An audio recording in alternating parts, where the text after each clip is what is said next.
Well, looking back at over the last 3.5 years, but actually a little bit more than that, since the start of the special military operation, uh, do you recall the sort of the first moment where um, you realized the lack, the inadequacy on the part of the Ukrainians? I guess I'll put it that way. That um, in terms of, and not to build up the Russian military, but for me, it was that first siege when they had that 24 to 40 mile column of tanks north of Kiev, and there was no, that tank column wasn't attacked systematically and destroyed. I mean, seemed to me that would have been a sitting duck. Well, the Russians also at that point were operating in the twilight zone between all-out war and this sort of signaling exercise. Right. I mean, one of the things that in April of 2022, I received a call from Mar-a-Lago, and I was asked, Doug, what do you think about what's happening in Ukraine? And I said, well, it's terrible. And he said, oh yeah, it's really bad, but the Russians aren't doing very well. I said, well, I don't know about the Russians, but the Ukrainians are being crushed. Well, what do you mean? Everybody here says the Ukrainians are winning and they're going to win this war. Yeah. I said, well, they've lost their minds. I tried to explain that the Russians initially, when they went in, had these orders, which I'm sure many Russian generals were uncomfortable with, that said, don't shoot anyone. Literally, we don't want to shoot anybody. We want these Ukrainians to understand that we're there to protect the Russians, but we're not necessarily their enemy. So minimize, damage, not just collateral damage. We don't want to cover any Ukrainians. And of course, Russian generals had said, let's get them all in their barracks before they deploy. They're sitting in their barracks right now. Let's hit them all. No, said Putin. No, I don't want to do that. I don't want to kill these people unnecessarily. Well, he truly believed these were Slavic Orthodox Christians and that something could be worked out. And as soon as they understood what was happening, that things would change. So I think it was pretty clear to me by April, after I looked at what happened in February and March, the Russians were not yet up to standard. There's no question about that. But the Russians also went in with a very small force. Right. Even though they had a very small force, they were facing a very large force, Larry. You had over 400,000 in the regular army, Ukrainian army. You had another 480,000 or so in reserves. Right. And they were all in the field. And yet this small Russian force continued to make progress. And I said, well, there's something radically wrong. Ukrainians aren't that good. But it wasn't until later I realized it wasn't so much the fault of the Ukrainian soldier. It was us. Mm-hmm. It's the U.S. Army again, along with their friends in the British Army, who were giving them terrible advice. Tactically disastrous. Yeah. All the generals that you have running around now, like this man Donahue, the 4-star in Europe, the man who was a co-architect of the disaster in Afghanistan, the withdrawal. I mean, these people were giving everybody terrible advice. The Sakur, who's, what was his name? Horelli or something? Cavoli. Cavoli, yes. It's hard to keep up with all the guys now. They all seem to have emerged suddenly under Odierno, who I think decided he wanted to promote other people with vowels on the ends of their names. Anyway, they were giving these people terrible advice. In the meantime, the Russians were getting progressively better and better and better. And also, I saw democracy in action for the first time in Russia. Now, let me explain this. I'm not a big advocate for liberal democracy, don't get me wrong, but there was an operation in the south, down near Kherson, and this Russian brigade committed a couple of battalions of airborne troops to this operation. It didn't work well. Now, their losses were not horrendous, but they lost a lot of people, had a lot of people wounded.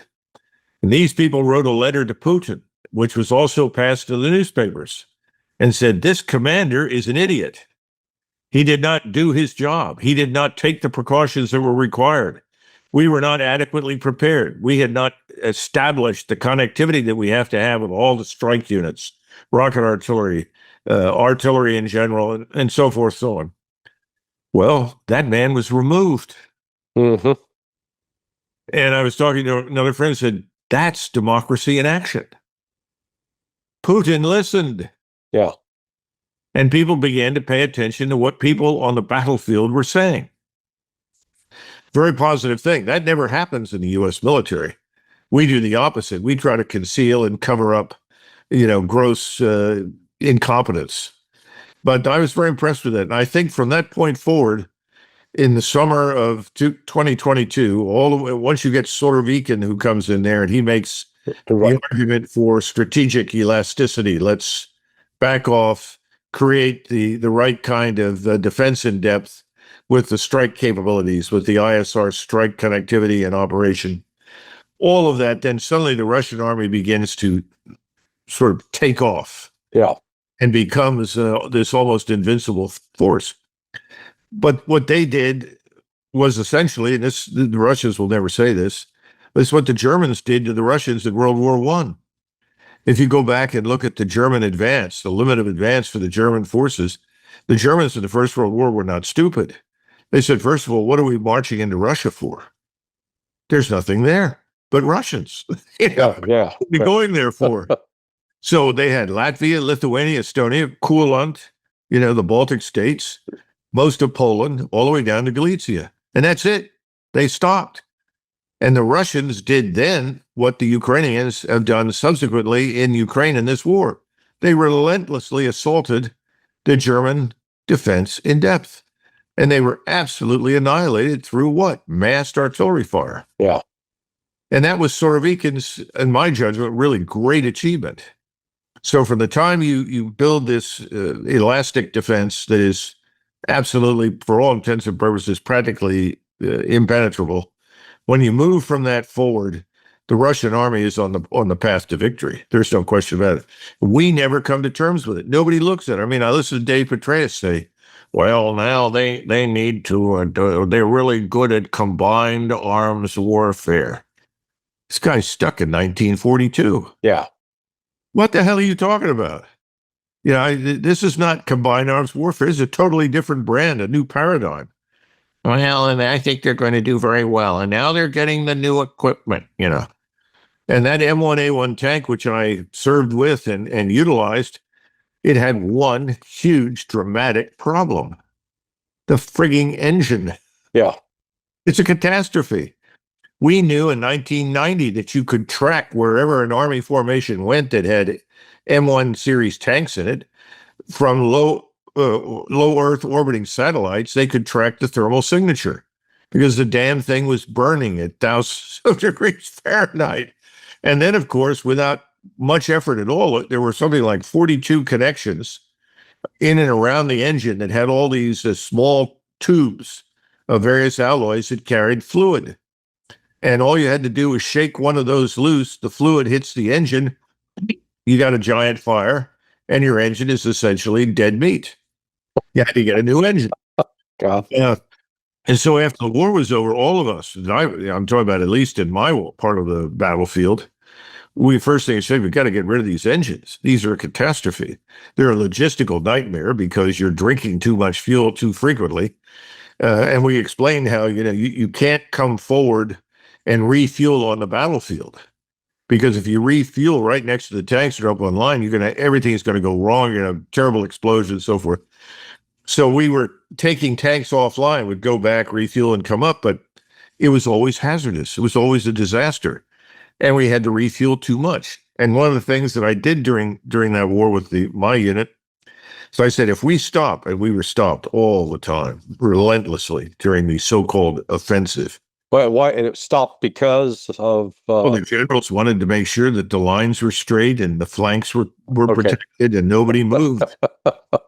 And so every day, you would go a couple of hours, stop. Then you would sit for 2 or 3 hours and then move and then stop again after an hour of movement and wait and on and on. I mean, we sat there and watched most of the Republican Guard Corps escape on the 25th of February. My point is that we said, look, you've got to get rid of this. And I said, when we're advancing, if we stop, you shut everything down. Just shut it down because we can't afford the fuel. Well, people didn't want to do that because not my unit, but other units said, we can't do that. And I said, why the hell not? They said, well, the enemy might attack. I said, wait a minute. If you look up in the sky, what do you see up there? The only thing up in the sky is the United States Air Force. Yeah. All the satellites belong to us. What in the hell makes you think you're going to be surprised? We got plenty of time because it would always take a few minutes to warm up the fuel and then launch the tank engine, make it work. So as a result, we never ran out of fuel. We never had a fuel problem, but you shouldn't have to do that. Right. Right. I mean, I agree it's dangerous under normal circumstances, but, fortunately it wasn't at the time for us. No one would listen. And what I had seen repeatedly with the Russians is feedback. We did this, it didn't work, so we change it. Yeah. The other thing I saw was in these brigade formations, they would rotate battalions up to the brigade. They would stay there for whatever period of time, 48, 72, 96 hours, and then would be relieved by another battalion or 2 battalions or 3 battalions. The brigade headquarters continued to be the operational headquarters that directed the battle, but they rotated the battalions through there. So you had a maximum of fresh troops, people that had been rested, and the brigade leadership was very good because they knew what they were doing and they'd learned how to orchestrate the battle very well. And the more I saw of this sort of thing, the more impressed I was with the performance of the Russian military. Mm-hmm.